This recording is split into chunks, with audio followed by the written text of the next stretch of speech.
We're going to be talking about this World War I lesson and discussing some approaches to the lesson, ways for you to get into the lesson with your students, and also trying to give you some background information in terms of what does World War I mean overall, and maybe give you some pointers on some places to go.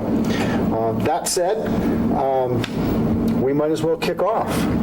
So, the World War I lesson, if it was my druthers, we'd have like 12 lessons on World War I in this course, but that's not my position. What you're saying is it's going to be difficult to put everything of significance in World War I into one 2-hour class. Is that what you're trying to say? That's what I'm trying to say. I suspect you're right there. Looks like we have our work cut out for us in that case. Yeah, I think we do. I'd offer a thing that one of the biggest problems with teaching World War I, in my opinion, is dispel the sort of the myths and the stereotypes that are associated with the war. And when you mention World War I, students will tend to say, well, it's all stupidity. The generals were stupid, and the guys went over the top again and again, and the machine guns, it was mud and trenches, and that's all I need to know. And that's a hurdle that an instructor is going to have to get past. That there's nothing to be learned from it because it's just a glaring example of military stupidity. Well, there's plenty of that involved too, but there's a lot more to it as well. Another problem you might have teaching World War I, there'll be a lot of people who want to talk about the origins piece because that's what general historians like to talk about. You know, what led to the war, the causes of it, and also general historians will like to talk about what came out of it, the important things, whether it's the Russian Revolution, America's emergence as a world power, the destruction of the monarchies in Europe, for example. But in a military history course, we need to focus, and you're going to have to push your students, I believe, into looking at the military developments in that period. And we all have seen this slide. I like to use a slide at the end of teaching World War I, where J.F.C. Fuller, the famous British military historian, says there were more changes, the war is more different, or changes more in the period between 1914 and 1918 than it had during the entire previous century. And that sort of causes eyebrows to come up and say, ooh, what's going on here? We go from, at the tactical level of war, massed formations, direct fire artillery, a lot of officers still contemplating the use of mounted horse cavalry, very, very limited role for aviation, if any at all, to by the end of the war, kind of going backwards, aviation has developed every one of the roles that it will eventually fulfill down the road. The mounted arm is already appearing to be tanks and armored cars. Artillery has gotten very complex in firing indirect fire roles. It's a three-dimensional battlefield. It's very much a three-dimensional battlefield. And infantry is now performing much like infantry does today. Very dispersed, very open order, squad-level maneuvering. A variety of arms and down into each infantry squad and company. Yeah. And all of that occurs in a 4-year period. It's amazing. And that's at the tactical level. At the strategic level, and that's really where this lessons readings focus more than anything else, is at the strategic level of war. A lot of things change there, too. So I think maybe the approach to take with this lesson is to discuss change.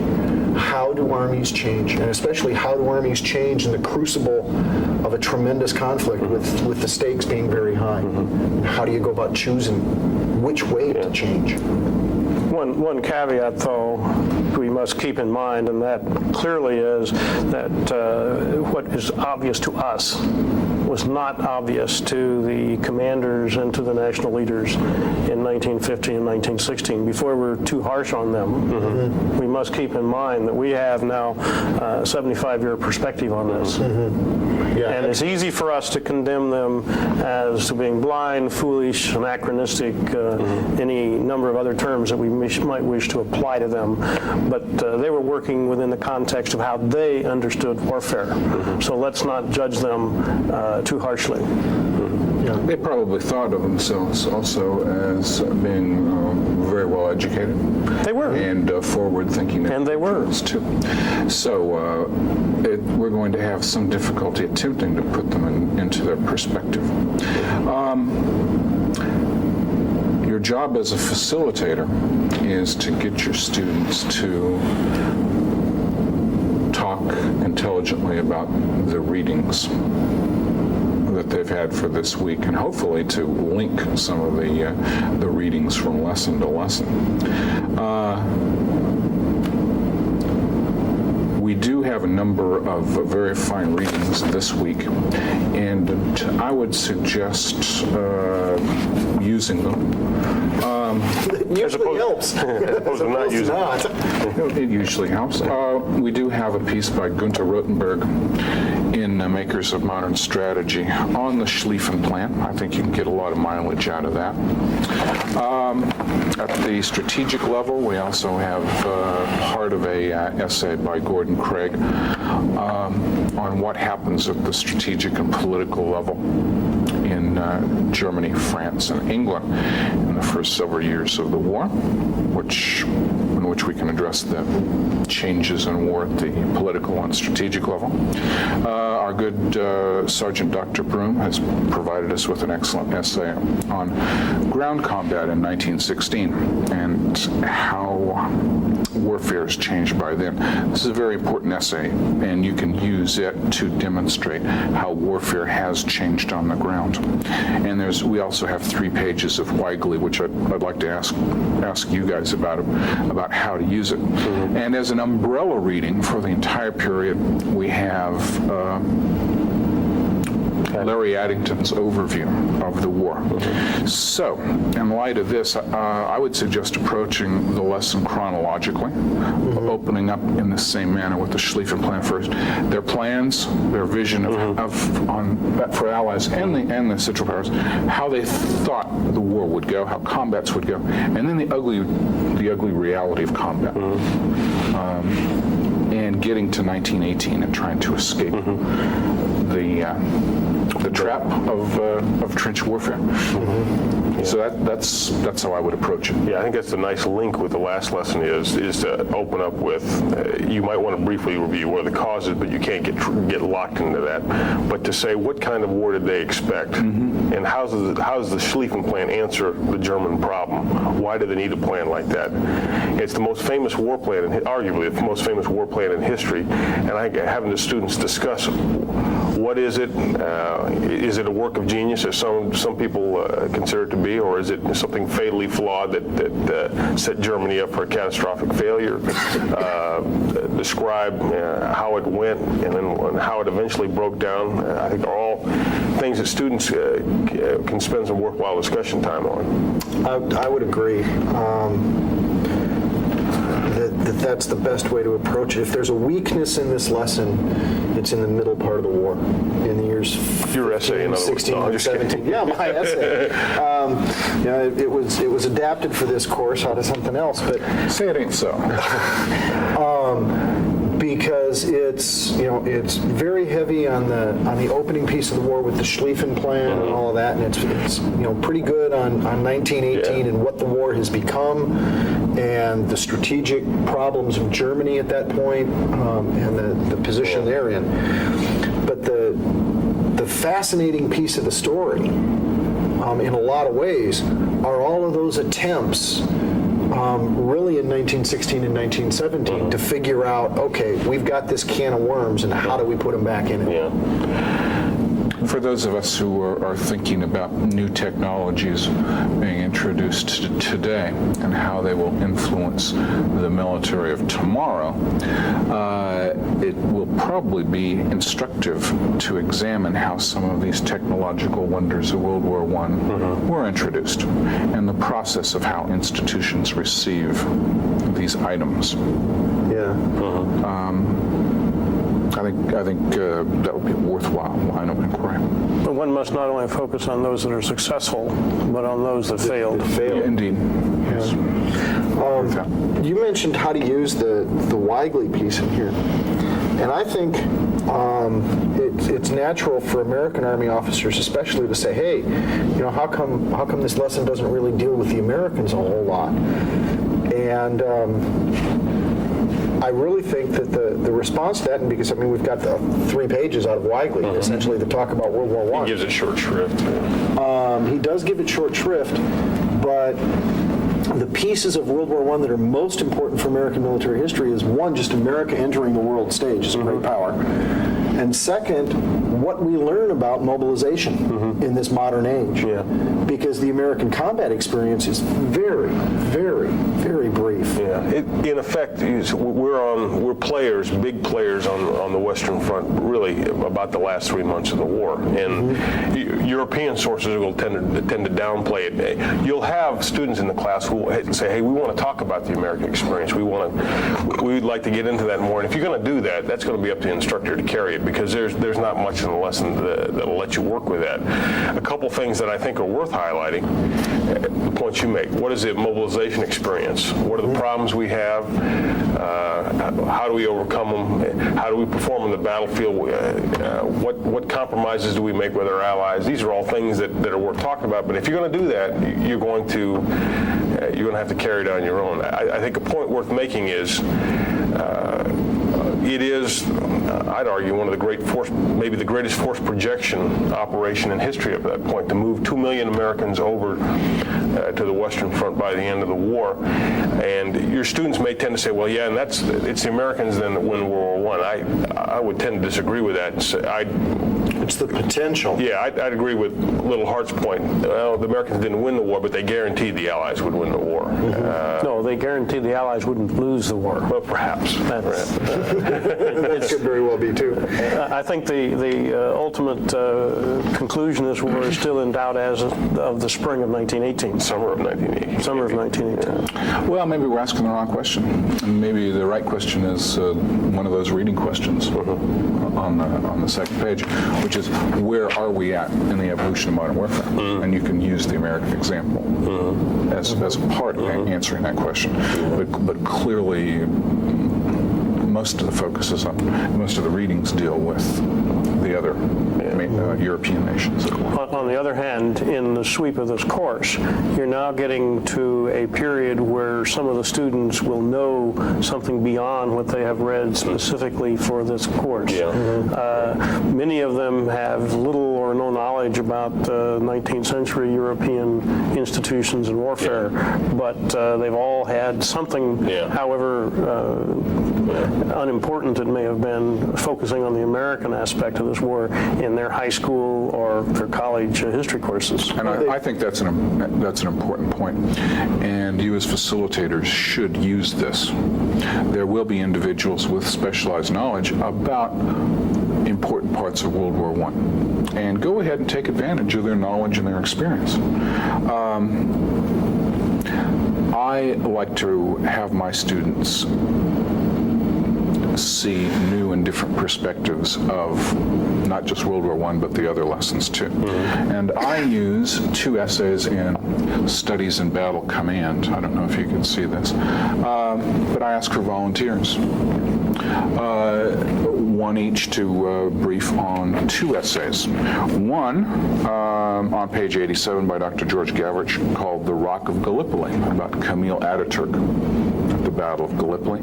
And on page 97, Lieutenant Colonel Silverstone's essay on General Monash and the Battle of Hamel, in which the Australian Army goes on the offensive against the Germans in 1918. Different perspectives to show what's happening on the battlefield. These are short presentations, no more than 5 minutes. Yeah, I think it's a productive way to get into the thing. One of the themes I like to get into the discussion right away, and something that all students ought to be able to at least have an opinion on, is the relation of political and military leadership. And the Sleeping Plan allows you to get into that, and then you can go a little farther with the Gordon Craig essay. This is arguably the first total war in history. And the civilian leadership expected the military people to have the answers. Though no one had ever really mobilized an entire society and got into a war that drew on every aspect of society, that tested every aspect of society, its social, economic, political institutions. And Craig would suggest that civilian leadership expected a little too much of the military people. Sleeping Plan is a good vehicle because when it got down to the nuts and bolts of what was going on, the political leadership in Germany didn't know what the details really meant, what even the broad points of the Schlieffen Plan. They didn't understand that, and as the train started moving, all of a sudden they found themselves in a situation they couldn't call it back. This thing that they'd unleashed. And it's worth asking, again, sort of a shameless ploy to draw relevance out of this course. What are the responsibilities of civilian leaders in understanding how the military operates, how they plan? And what you'll see a completely different political and military culture at work in Germany, and it might be useful, worthwhile to contrast that with how we do business here in the United States and the relationship of military and civilian. Today, yes, I think you get some good mileage out of that. But to return to Craig's essay, we have three different governments. Right. In England, France, and Germany, they will all face the same dilemmas, and none of them do too well. Nope. Is an indicator there. If the civilian governments expect too much from the civilians, it may be because, or from the military, it may be because the military misled them in what they could expect. Or perhaps has too much prestige in society, Militarized society. Too great a role in the decision-making process. Yeah. Well, it begs the question, I think, how much should a political leader know about military affairs? In another example, in late 1916, you have a German government. The German Navy comes in with a set of charts that says we can win the war in 5 months if you just let us unleash our U-boats. What's a political leader supposed to say in that case? How does he respond when a technical expert can lay it out chapter and verse and PowerPoint slides that, hey, I've got the answer right here?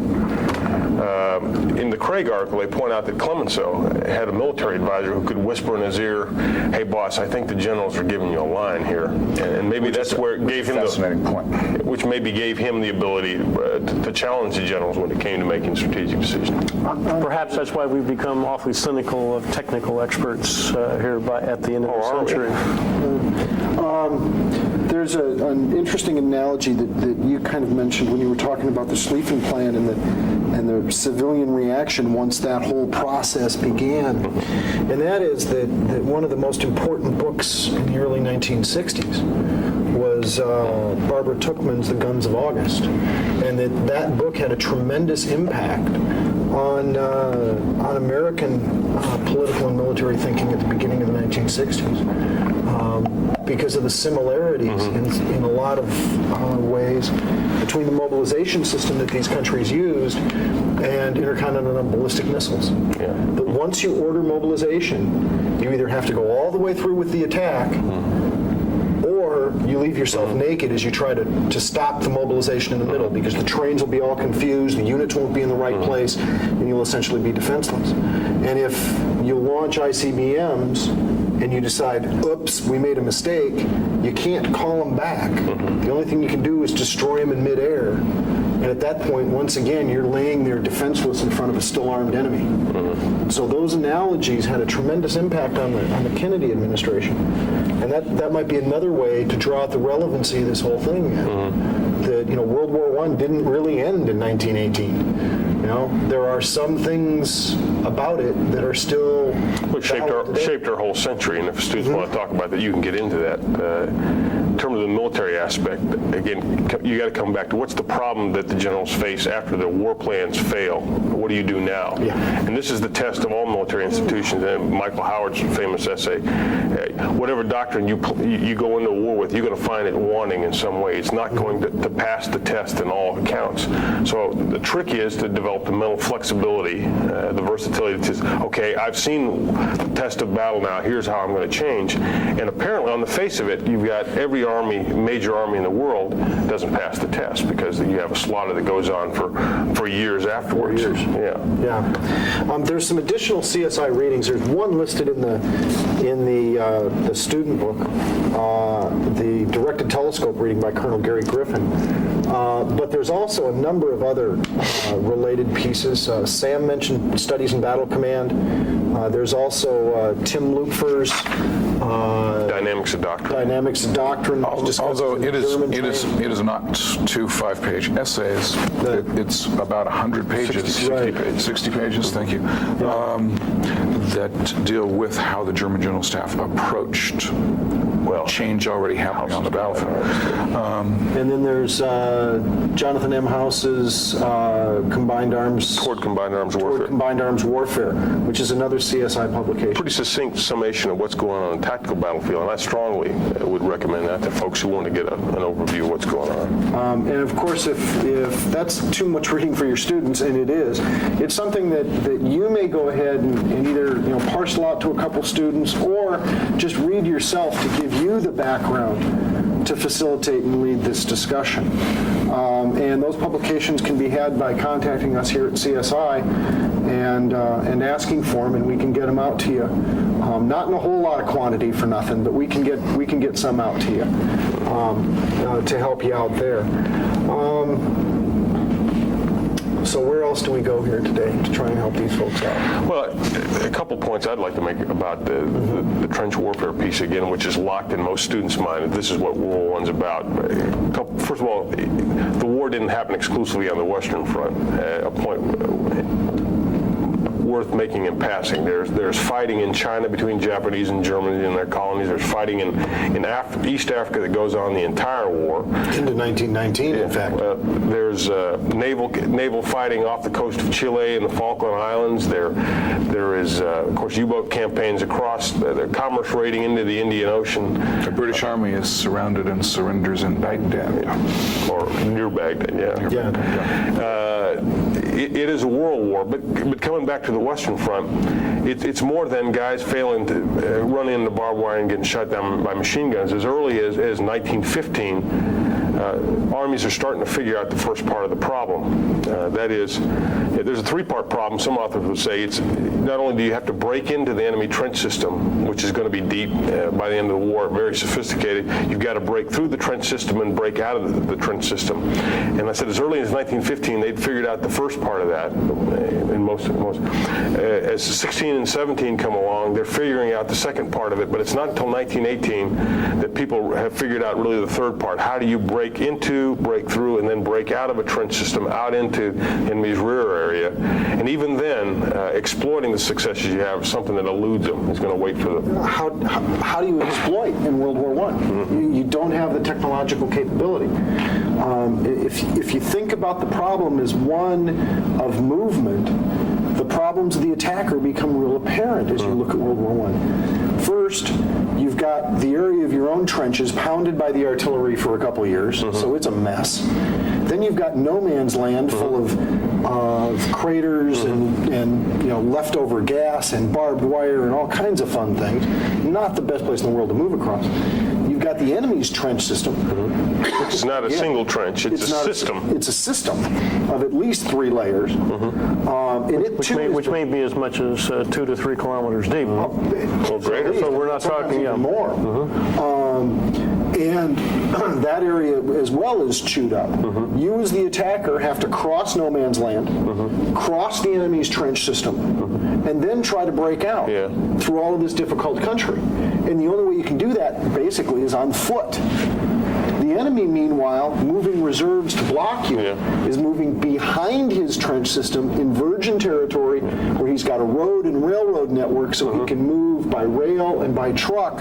He can move faster laterally than you can through the position. That's right. And it's extremely difficult. Yeah. And then there's the command and control part of the problem. Yeah. How do you control this thing?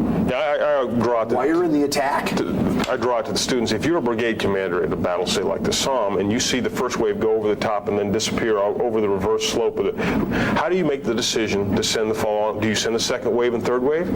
How do you make those kind of decisions? Do you rely on the carrier pigeons to get back in time? Well, your schedule doesn't allow that. If you're going to support the guys who went over in the first wave, you've got to send them. There's not much to support that kind of decision making. And the dilemma of those guys. Again, we tend to think of them as stupid without looking at the real limitations they had to work with. It's a tough situation. The killing technology is virtually the killing technology of today. The communications and command and control and movement technology is not 19th century. Is 19th century. And that provides a real difficult problem for these guys to work out. Yeah. Another part about the Western Front, again, to get past the machine guns mowing guys down in the barbed wire, you have millions of, there are other fronts going on, as I said before. In the Russian front, you have millions of troops involved, but because of the sheer size of the space involved, that front moves back hundreds of miles throughout the war. They don't have the stagnant trench systems. What it is on the Western Front, along with technology, is just the sheer density of troops. As you point out, you can break into the enemy's trench system, but he has reserve formation behind reserve formation behind reserve formation ready to move up and plug the gap.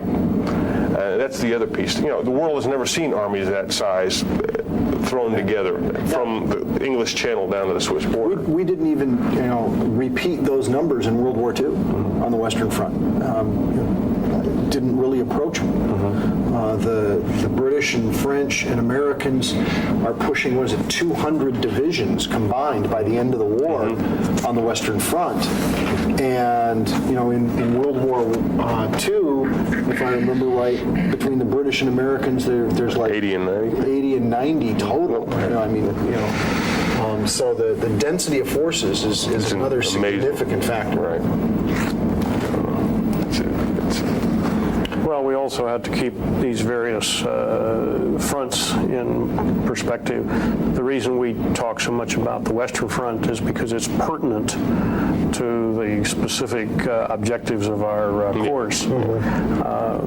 It's not to say that nothing else happens, but this is where we find the origins of later World War II and after World War II doctrine. So that's why we focus on this, not because it's the only or the best war, but because it's pertinent to what we're going to look at later on in this course. It's probably the biggest concentration of what we're going to look at later on. Jerry, would you like to talk a little bit about World War I aviation? Of course, there were airplanes prior to World War I.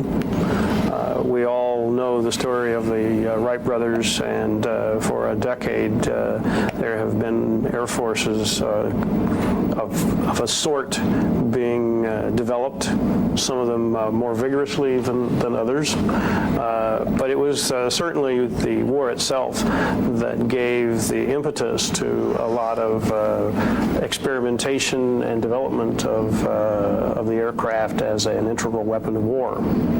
We see this specifically in the case of France, Germany, Britain, Italy, which are the most progressive in developing their air arms. The United States is extremely slow for a variety of reasons. First of all, it's a small army. We don't have resources available to put a lot of money into air development.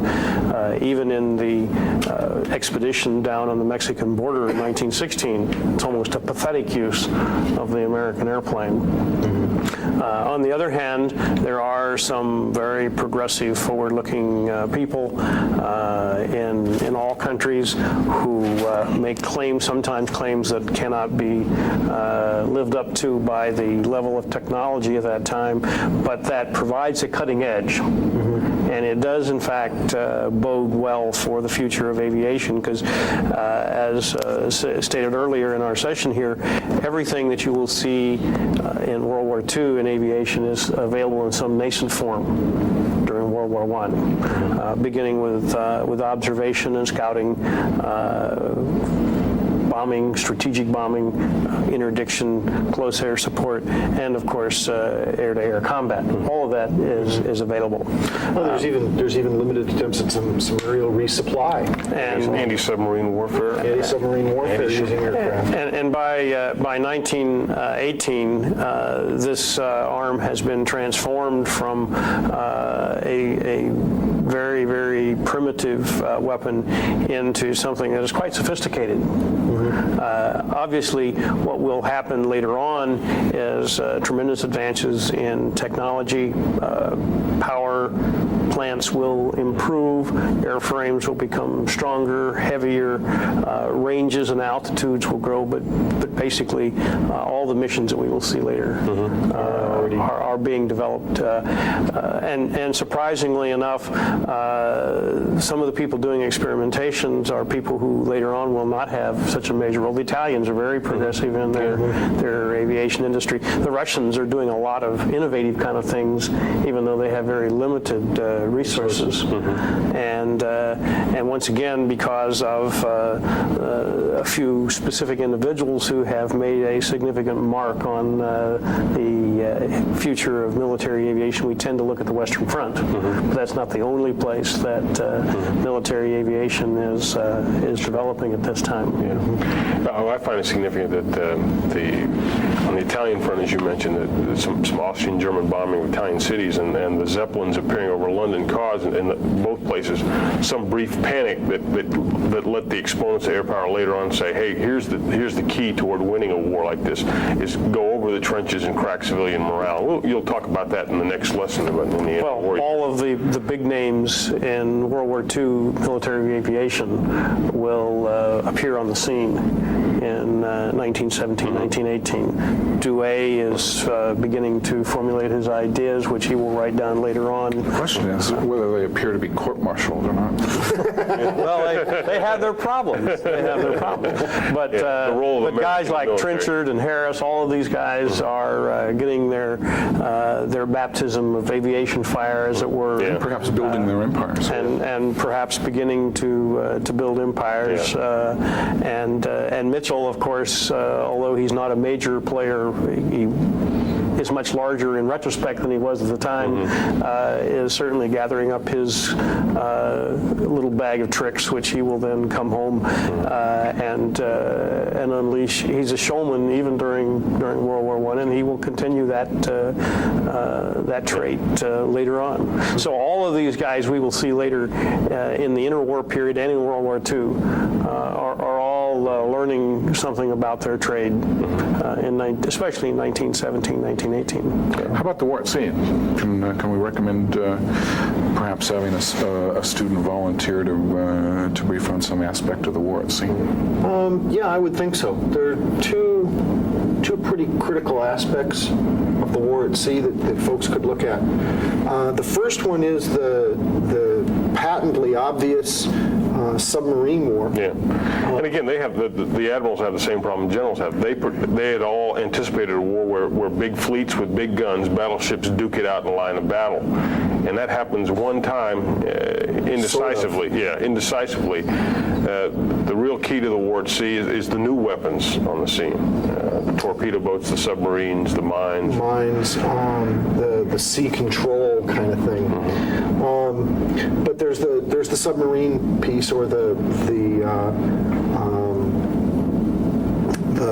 problem of Britain, and how do you keep Britain supplied? The Germans have some very successful surface raiders that are out doing some tremendous Briefly successful. The British will hunt them down. But at what cost? They should hunt them down, but it takes some tremendous resources to do so. It's a big ocean. They're hard to find. You have to put an awful lot of ships to sea to find that one little ship out there that's creating a lot of mischief and mayhem. Right. So there's a cost to be paid, but they do hunt them down. But then there's the submarine issue of here's this new weapon. That is not only pretty lethal, but it hides pretty well. How do you find it? What's the strategic level response to the submarine? Do you go to convoying? Yeah. Your history for 250 years has said the price of convoying is too high, because if the bad guys get into the convoy, they're going to take it out. Plus, waiting for ships to assemble a convoy just slows down just put such a damper on your commerce that you don't want to pay that price. So there's a lot of problems. Plus, it's a more manly thing to go out and chase submarines rather than assign ships to escort duty, which is pretty dull and boring. And then there's the technical aspects of, once you've decided how you're going to go about fighting them, how do you develop the technological pieces to actually pull that off? So that's one area that students could explore. I pick up on that. Some folks even suggest, though, that the dilemma, the U-boats themselves, the limitations cause some tough problems. If you're going to use them, means you're going to have to violate the established practice of naval warfare. And I think this is the trick bag the Germans get in. Do we risk bringing America into the war in early 1917? And when they're willing, by taking that risk, some people say that's, to use one phrase, that echo the Schlieffen Plan. You originally, you have a war plan that will bring Britain in, okay? If you're going to fight Britain, you're going to have U-boats. To make them effective, you're going to have to use unrestricted submarine warfare, and then again, you run the risk of bringing America in. Again, the Schlieffen Plan, or its effects, come back to haunt, you could argue, come back to haunt the Germans again and again. Absolutely. After the year of 1916, though, when clearly we saw the effects of attrition, is that not a reasonable risk for the Germans to take?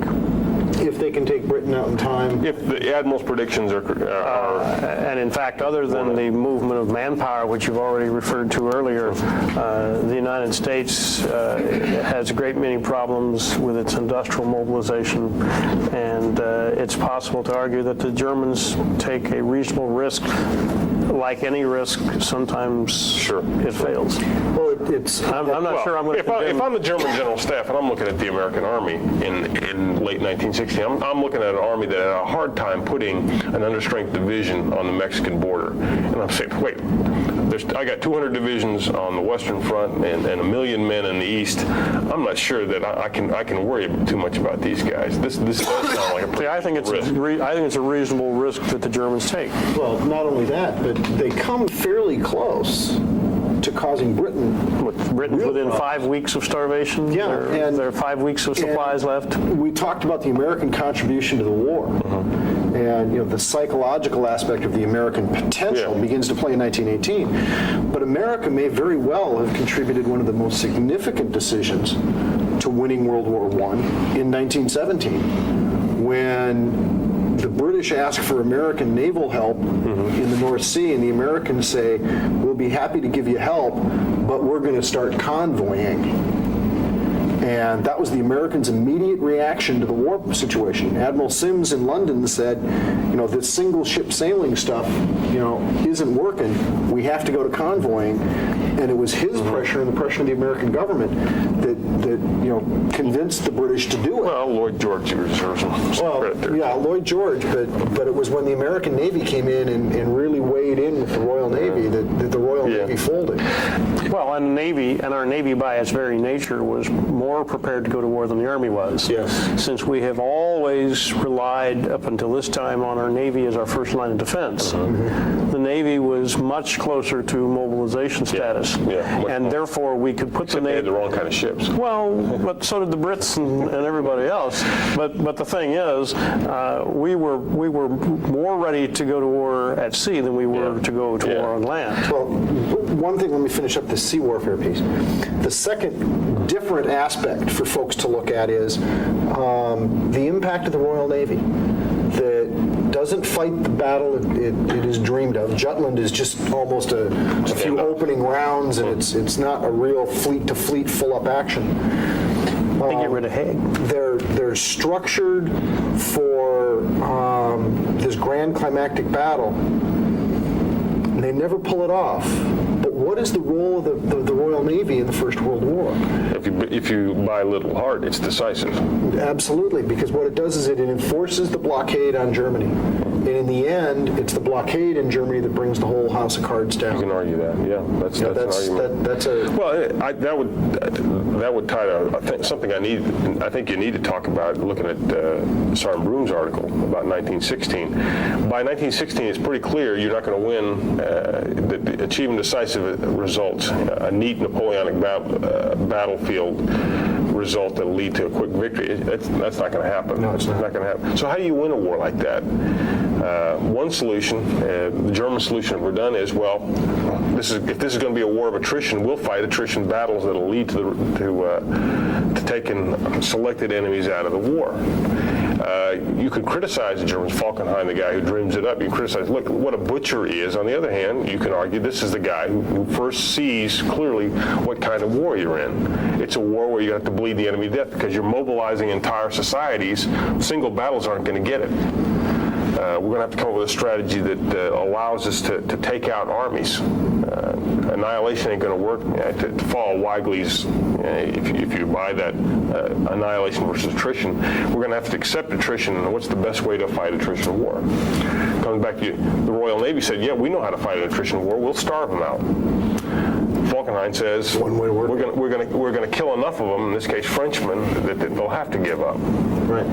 This is a critical point in tying the lessons of World War I together with the future lessons of this course, and that is in World War II, the French and the British, neither one can stand to fight a war of attrition. And that has a tremendous impact on how that war is going to be fought. So there's a direct bridge here between these battles, these attrition battles of 1916, and what happens in 1940 in France. Absolutely.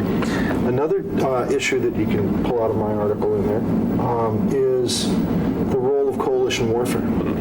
When the French are on the ropes at Verdun and screaming for help, the Russians reach awful deep down in the well and pull up the Brusilov offensive to help them out. And at the same time, the French are having problems at Verdun, but they have this major offensive planned with the Kitchener's new armies of Britain.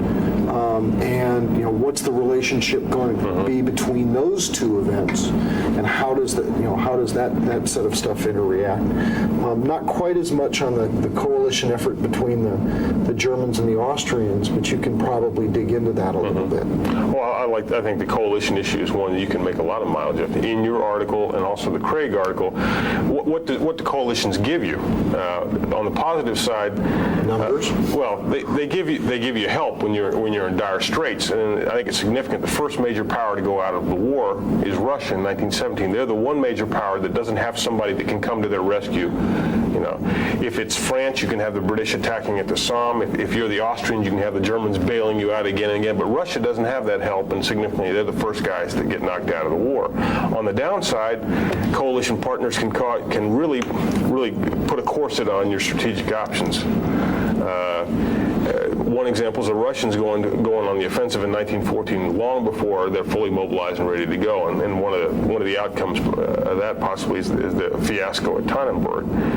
You have the British launching at Somme, arguably before they're ready to go, reaping some horrible results of that because the French are in such dire straits for Verdun. You have the failed attempt at Gallipoli to try to get aid to the Russians, operation with a lot of potential, but it doesn't pan out. I think the coalition issue is one that deserves a lot of attention. Significantly, the coalition piece that we think we have down now, and you can consider coalition doctrine, it's not very well advanced in World War I. And you don't see, for example, the Allies really working together a team until what I tell students is until the Germans hold a gun to their head. In the spring of 1918, the Germans create three massive breakthroughs on the Western Front, and the Allies see their backs being pushed up against the wall. Kind of go, oops. Yeah, maybe we'd better have one single commander on the Western Front. That's what it takes to get a real coalition command. Right, absolutely. Well, anybody got any other burning thing we ought to let these folks in on? This is one of the most important lessons in the evolution of modern warfare. Absolutely. This war is of decisive importance. It's important to start off the lesson and end the lesson looking at the big picture. Where did we start out? Where are we now? Where are we going? At the end of World War I try to make a transition for my students. And it's an essay we don't use anymore, but it's Lawrence of Arabia's first essay that he wrote in London when he got back from the desert in 1918. And he said when he was out leading the Arab armies, he led an army into the field, and it was routed by the Ottoman Empire. And he realized that he could not fight against the Central Powers in a conventional manner. The Ottoman Empire, what we would know today as Turkey, although much larger, used conscription, had modern weapons, and it had a general staff that sent hundreds of thousands of men out on railroads to exert force throughout the Mideast. And Lawrence Lawrence said, I could not stand up and fight this machine and these institutions. But this, in what appeared to be an enormously powerful machine, actually had weaknesses because they had to get where they were going on railroads. And he suggested that by using small groups of raiders to attack the railroad lines, he could negate the enormous power of that empire, its general staff, and its entire synchronization matrix. What's the significance of this? Well, maybe somewhere along the line, the relationship between man and machine starts to change in warfare. And I don't know how far along that course we are today, but I think somewhere along the line, that begins. Men are still important, women are important, but they serve weapons. And how far will that go? How far will it go for us? Something to think about. Yeah, absolutely. All right, well, thank you for watching us, and I hope we were able to give you some help and a few pointers on some ways to explore the issues of World War I with your students. Thanks very much, and have a good... Yeah, I think that's a nice link with the last lesson is to open up with, you might want to briefly review what are the causes, but you can't get locked into that. But to say, what kind of war did they expect? And how does the Schlieffen Plan answer the German problem? Why do they need a plan like that? It's the most famous war plan, arguably the most famous war plan in history. And I think having the students discuss what is it? Is it a work of genius, as some people consider it to be, or is it something fatally flawed that set Germany up for a catastrophic failure? Describe how it went and then how it eventually broke down. I think are all things that students can spend some worthwhile discussion time on. I would agree. That's the best way to approach it. If there's a weakness in this lesson, it's in the middle part of the war, in the years Your essay, in other words. 16 No, I'm and just 17. kidding. Yeah, my essay. It was adapted for this course out of something else, but Say it ain't so. because it's very heavy on the opening piece of the war with the Schlieffen Plan and all of that, and it's pretty good on 1918 and what the war has become and the strategic problems of Germany at that point and the position they're in. But the fascinating piece of the story, in a lot of ways, are all of those attempts. Really in 1916 and 1917 to figure out, okay, we've got this can of worms, and how do we put them back in it? Yeah. For those of us who are thinking about new technologies being introduced today and how they will influence the military, I would suggest using them. It usually helps. As opposed to not using it. It usually helps. We do have a piece by Gokl in Makers of Modern Strategy on the Schlieffen Plan. I think you can get a lot of mileage out of that.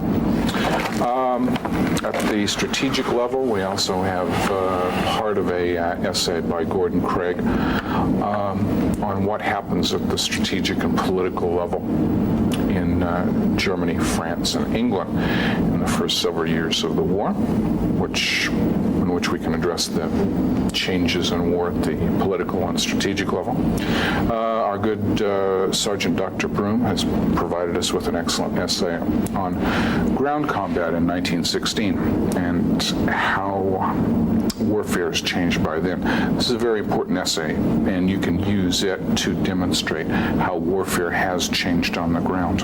And we also have 3 pages of Weigely, which I'd like to ask you guys about how to use it. And as an umbrella reading for the entire period, we have Larry Addington's overview of the war. So, in light of this, I would suggest approaching the lesson chronologically, opening up in the same manner with the Schlieffen Plan first. Their plans, their vision for Allies and the Central Powers, how they thought the war would go, how combats would go, and then the ugly reality of combat. And getting to 1918 and trying to escape the trap of trench warfare. So that's how I would approach it.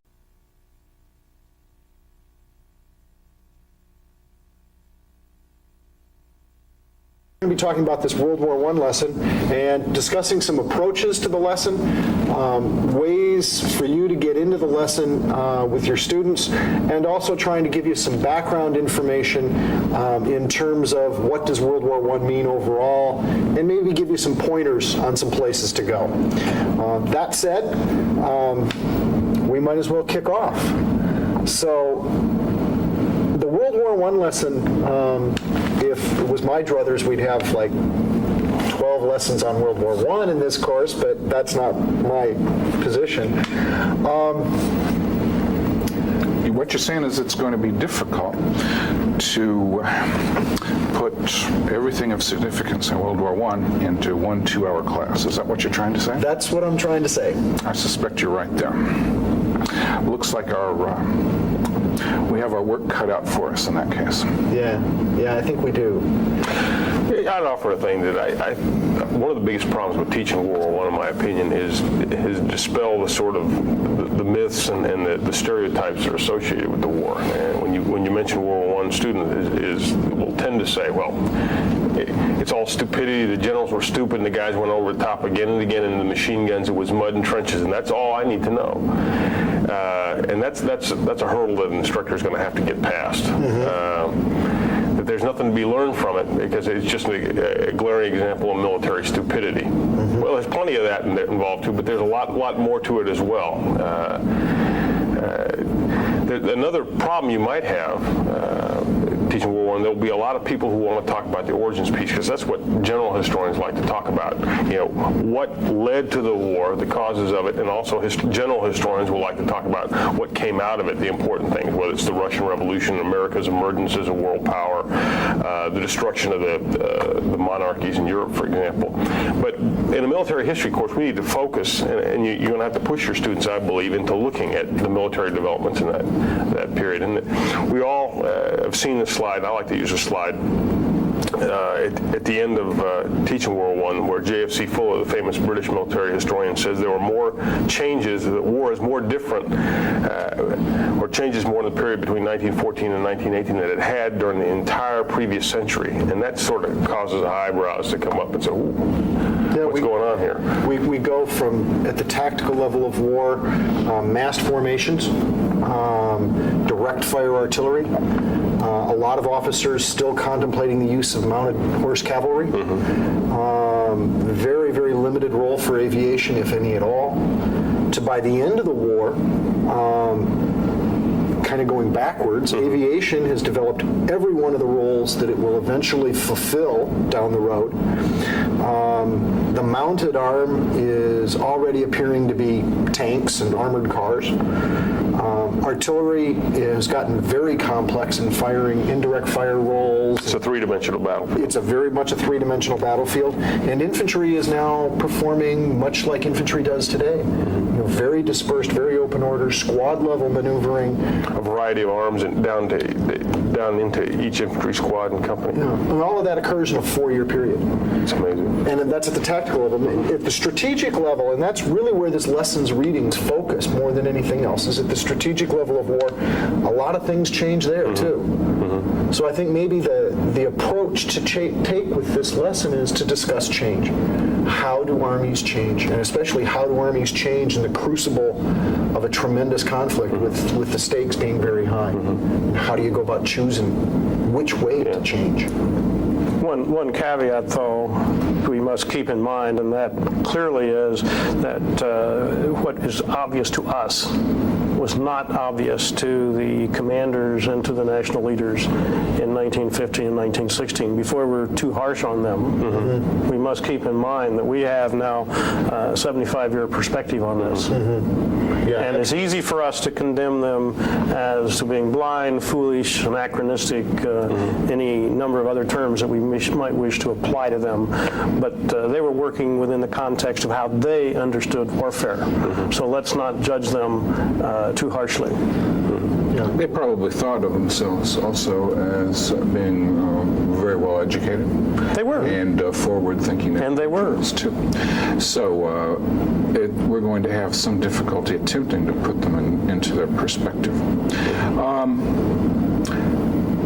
Your job as a facilitator is to get your students to talk intelligently about the readings that they've had for this week, and hopefully to link some of the readings from lesson to lesson. We do have a number of very fine readings this week, and